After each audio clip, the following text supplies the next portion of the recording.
안녕하세요. 자유 유튜브입니다. 오늘은 10일 동안 3조 2천억 매도 국내 기관 하락에 베팅, 그럼에도 불구하고 장기적인 안목을 가져보자 라는 제목으로 이야기를 한번 해볼까 합니다. 올해 첫 거래일이었던 1월 2일 이후 우리나라 기관들은 10거래일 연속 매도를 이어가고 있습니다. 그러면서 매도 누적 금액이 3조 2천억을 넘었는데요. 특히 이 금액 중 대다수가 증권사 창구를 통해서 나왔다는 점 우리가 주목할 필요가 있습니다. 자, 그렇다면 국내 기관이 왜 이렇게 하락에 베팅하는 것일까? 분명히 올해 증시가 좋을 거다라고 이야기를 해놓고 왜 파는 것일까? 여기에 대해서 의문을 가지지 않을 수가 없습니다. 그렇다면 지금 어떤 일이 벌어지고 있는지 한번 살펴보면서 우리가 차후에 어떤 포지션을 취하면 좋을지에 대해서 생각해보는 시간을 한번 가져보도록 하겠습니다. 2020년 증시에 대한 증권사들의 전망은 좋았습니다. 작년 말 또는 올해 초 증권사들은 긍정적인 메시지를 많이 내보냈습니다. 반도체의 힘, 우리나라 코스피가 2300은 거뜬히 넘을 것이다. 2400, 2500까지 제시하는 사람들이 있었습니다. 자, 그러면서 글로벌 IT 랠리가 계속될 것이다. 한국 기술주, 미국 반도체주 담아라, 이런 기사들도 나오기도 했습니다. 자, 그런데 첫 거래일부터 지금까지 10거래일 연속 매도세를 이어가면서 3조 2천억 매도를 했는데요. 그 중에서 증권사 창구에서만 2조 8천억, 연기금은 2천억, 투시는 1600억 정도 매도했습니다. 자, 증권사가 압도적으로 많은데 증권사에서는 좋을 거라고 이렇게 추천을 해놓고 자기들은 팔고 있다는 겁니다. 자, 그렇다면 기관들은 왜 파는 것일까? 궁금할 수밖에 없는데요. 그렇다면 하락에 베팅하는 걸까라고 또 의문을 가져볼 법도 합니다. 자, 과연 기관들이 또 개미들 사라고 꼬셔놓고 물량 떠넘기를 하는 걸까? 매도세는 과연 언제 멈출까? 국내 주식 투자 비중을 늘리고 있는 사람들이라면 관심 있게 지켜볼 수밖에 없는 대목입니다. 자, 그러면서 우리 개미들은 누구를 과연 믿어야 할까? 제가 항상 강조를 했습니다. 스스로를 믿어야 됩니다. 자, 투자는 각자 도생, 잘해도 내 탓이고 못해도 내 탓으로 귀결된다는 사실을 생각하면서 우리가 이런 현상들을 한번 분석해보고 자신만의 원칙과 기준을 한번 점검해보면 좋을 것 같습니다. 자, 코스피 매매 동향 한번 살펴보면요. 지금 12월에 반등하고 조정을 잠시 거친 뒤에 또 오르고 있긴 하지만 어쨌든 기관들 지금 10거래일 연속 매도하고 있고, 자, 금융 투자 증권사 창구에서 2조 8천억이나 순매도가 나왔습니다. 자, 그래서 올해 1월 1일부터 1월 15일까지 10거래일 동안 개인이 1조 4천억, 외국인이 1조 7천억, 그리고 기관 합계 3조 2천억을 매도하고 있는 게 현실입니다. 기관이 매도세가 강하다는 거 우리가 확인할 수가 있고요. 그리고 1월 15일 같은 경우는 외국인도 순매수를 중단하고 매도로 돌아서면서 지수가 살짝 내려가는 그런 모습을 보여줬습니다. 자, 증권사에서는 작년 말 올해 초에 IT 랠리, 삼성전자를 추천한다, 반도체가 주도할 것이다, 이런 이야기 많이 했습니다. 자, 그래서 가장 유망한 국내 주식으로 삼성전자, SK하이닉스, 삼성전기, 카카오, LG디스플레이, SDI, SDS, 네이버 등 IT 전기전자, IT 업종을 대다수가 추천했는데요. 올해 증시는 IT가 이끌고 갈 것이다. 증권사들에서 많은 이야기를 했다는 점 우리가 눈여겨볼 필요가 있는데, 그렇다면 과연 이 종목들을 기관이 담았느냐? 자, 그것을 또 한번 살펴볼 필요가 있다는 생각이 들었고요. 그래서 제가 한번 살펴봤습니다. 자, 삼성전자 같은 경우에 보니까 지금 올해 1월 2일부터 1월 15일까지 기관은 약 9천억 정도 순매도를 했습니다. 기관 전체 8천억 정도 순매도를 한 거에 비해서 증권사에서는 더 많이 했는데요. 이와 대조적으로 투신과 보험, 연기금 이런 데서는 상계 확인되는데 증권사에서는 지금 계속해서 매도를 하고 있다는 점 우리가 눈여겨볼 필요가 있겠습니다. 자, 그리고 SK하이닉스도 보면은 지금 기관이 순매도를 하고 있고 또 증권사에서도 약 1,400억 정도 순매도하고 있는 거 확인할 수 있고요. 추천 종목 세 번째로 올라온 삼성전기 같은 경우에도 외국인은 지속적으로 순매수를 하고 있는데 기관은 또 계속해서 매도를 하고 있고 증권사 같은 경우에도 360억가량 순매도하고 있는 거 확인할 수 있습니다. 자, 네 번째로 카카오. 자, 카카오 같은 경우에는 올해 들어서 하루도 빠짐없이 순매수를 하고 있고, 자, 기관의 경우에는 매수와 매도가 전체적으로 좀 엇갈리고 있는 가운데 증권사에서는 현재까지 570억 순매도를 했습니다. 자, 이에 반해서 연기금 같은 경우는 순매수 기조를 이어가고 있다는 점 주목할 필요가 있겠네요. 자, LG 디스플레이입니다. 디스플레이 업황이 좋아질 것이다, 이런 전망이 있고, 여전히 힘들 것이다, 이런 전망도 있는데, 어쨌든 외국인들은 순매수를 이어가고 있고 기관은 순매도를 이어가고 있습니다. 자, 그래서 기관 합계 390억 정도고요. 그리고 증권사 같은 경우에는 지금 130억 정도 순매도를 하고 있습니다. 삼성 SDI 같은 경우에 최근에 급등을 했는데요. 외국인들이 순매수 1200억 정도 순매수했고요.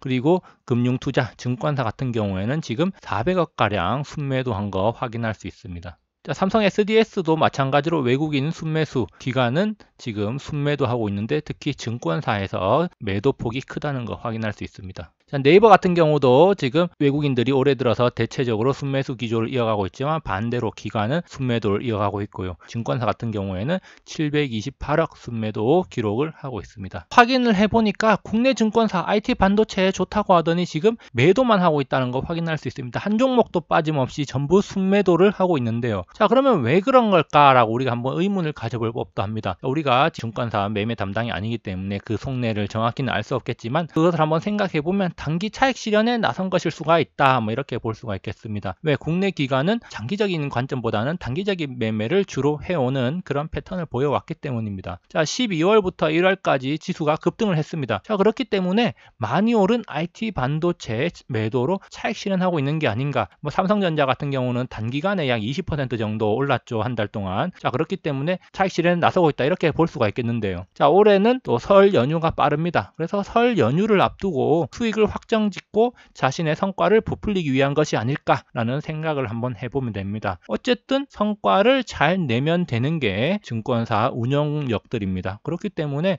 지금 미리 오른 거 차익 실현하고 설 끝나고 나서 떨어졌을 때 사면 되지 않나, 아니면 설 끝나고 나서라도 또 다시 매수하면 되지 않나, 뭐 이런 생각 할 수도 있습니다. 그렇기 때문에 일단은 많이 오른 거 10% 20%씩 올랐으니까 차익 실현하고 있다, 이렇게 볼 수가 있겠고요. 이렇게 계속 팔면서 떨어지면은 또 사겠다, 뭐 이런 마음 가지고 있을 수도 있습니다. 자, 그렇기 때문에 어쨌든 국내 증권사 운용력들은 단기 차익 실현에 나선 걸로 생각이 되고요. 그렇기 때문에 개인적으로는 이 부분에 대해서 크게 신경 쓸 부분은 아니다, 뭐 이렇게 판단을 해도 되지 않나, 이런 생각을 해봅니다. 자, 그러면 왜 이런 부분을 크게 신경 쓸 부분이 아니라고 볼 수 있는가? 과거에도 비슷한 매매 패턴이 존재했기 때문이다. 자, 이렇게 제가 감히 말씀드립니다. 자, 그렇다면은 이 과거에도 비슷한 매매 패턴이 나타났다면은 이 기관들의 매도세가 끝난 뒤에는 과연 어떻게 되었을까? 자, 이것도 한번 생각해 보는 거 좋을 것 같습니다. 자, 물론 이런 과거 사례가 항상 옳은 것은 아닙니다. 그렇지만 우리가 이런 과거 사례를 토대로 해서 미래를 준비할 때 참고사항으로 삼을 수 있다는 거, 좋은 지침서가 될 수가 있다는 점은 우리가 주목할 필요가 있습니다. 자, 그렇다 여기 왼쪽 차트가 있고 오른쪽 차트가 있습니다. 제가 밑에 날짜를 일부러 잘라냈는데요. 자, 차트 모양을 보면 상당히 비슷합니다. 자, 오른쪽에 낙폭과 상승폭, 이 각도가 좀 더 가파르다는 것은 지금 오른쪽이 변동성이 좀 더 커졌다, 뭐 이렇게 볼 수가 있겠는데요. 자, 그러면서 지금 여기 동그라미 부분이 현재 상황인데요. 올랐다가 조정을 거치고 올라가고, 자, 지금 올랐다가 조정을 거치고 살짝 올라가고 있는데, 자, 이 뒷부분은 이제 어떻게 될지 모릅니다. 왜? 현재 부분이기 때문이겠죠. 자, 왼쪽은 과거이기 때문에 데이터가 있습니다. 그렇기 때문에 왼쪽에 이런 흐름을 보이고 나서 자, 어떻게 흘러갔나를 볼 건데요. 자, 그러면 이게 언제적 차트냐? 한번 날짜를 확인해 보면요. 2017년 3월부터 4월 사이의 차트입니다. 그리고 이거는 현재 차트인데요. 자, 2017년 3월부터 4월이 어떤 시기냐? 이 3, 4월 사이에 조정을 거치고 나서 주가가 쭉 오르면서 자, 2600포인트까지 치고 올라가는 그런 모습을 보여줬다는 겁니다. 물론 중간에 한 차례 조정기가 있었지만 어쨌든 코스피가 신고가를 뚫고 새로운 역사를 쓰는 그런 계기를 만들었습니다. 자, 소위 반디 장세라고 해서 삼성과 SK하이닉스가 장세를 이끌었던 그런 장세입니다. 시작은 2016년부터 됐지만 본격적으로 전고점을 뚫고 신고가를 계속 써내려간 것은 2017년 4월 이후부터 2018년 1월까지였습니다. 그 시절을 기억하는 분들 많을 것 같고요. 자, 그리고 2018년 1월부터 물려서 지금까지 고생하는 분들도 많은 걸로 알고 있습니다. 자, 어쨌든 지금 상황 상당히 이때와 유사하다, 이렇게 볼 수가 있겠는데요. 자, 어떤 면에서 유사한가? 그러면은 이 차트 모양만 유사한 것인가?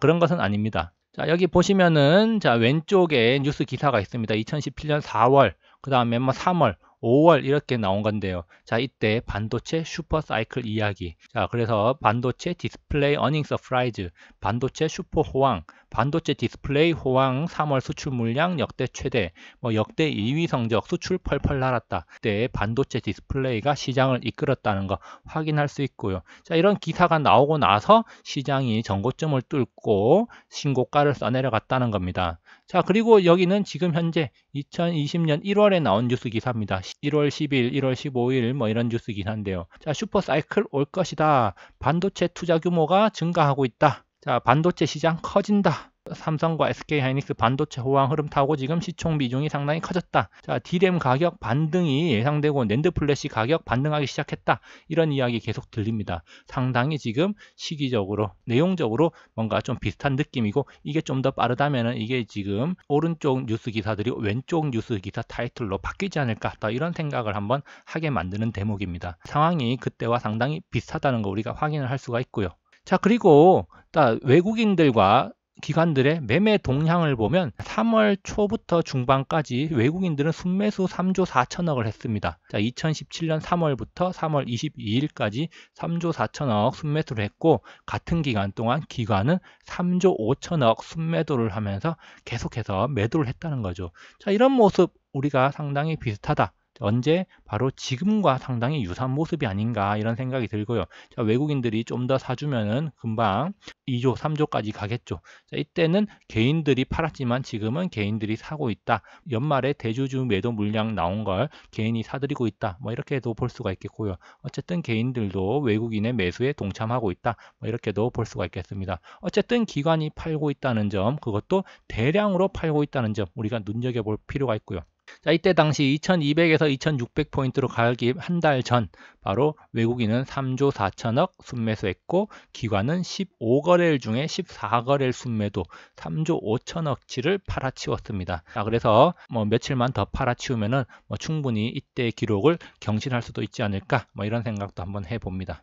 결론입니다. 시장이 흔들리면 불안할 수밖에 없습니다. 자, 그럴 때 우리는 과연 무엇을 믿고 가야 할 것인가? 자, 자신의 투자 원칙을 점검하십시오. 그리고 우리는 무엇을 보고 무엇을 목표로 투자하고 있는지 점검을 해봐야 될 것입니다. 자, 그렇다면 우리가 여기서 중요한 것, 과연 그 믿음의 근거는 무엇이 될 것인가? 자, 그 근거가 타당하고 본질이 훼손되지 않았다면 매수와 홀딩 포지션을 유지를 하는 겁니다. 자, 만약 이 본질이 훼손됐고 뭔가 바뀌었다, 그렇다면 매도를 하고 관망을 해야 되겠죠. 그렇기 때문에 자신의 투자 원칙을 점검해보고 우리가 무엇을 보고 어떤 결정을 할 것인지 잘 생각해 본 다음에 포지션을 잡아야 될 것입니다. 한국 시장에서 외국인은 항상 한 발 빨랐습니다. 자, 그리고 그런 한 발 빠른 외국인의 물량을 기관이 받아갔다는 거죠. 자, 그리고 나서 이런 또 기관의 물량을 개미가 받아갔습니다. 그리고 개미는 고점에서 물려서 자, 시장에서 나중에 버티다가 손절을 하고 나오는 그런 게 계속해서 반복이 됐다는 겁니다. 자, 그렇다면 과연 이번은 다를 것인가? 자, 이번도 크게 다르지 않을 것이다. 이런 생각이 드는 건 과연 저뿐일까요? 자, 이렇게 우리는 기관의 물량을 받아가는 개미가 아니라 외국인과 같이 움직이는 개미가 되어야 되지 않을까? 또 이런 생각 한번 해보게 됩니다.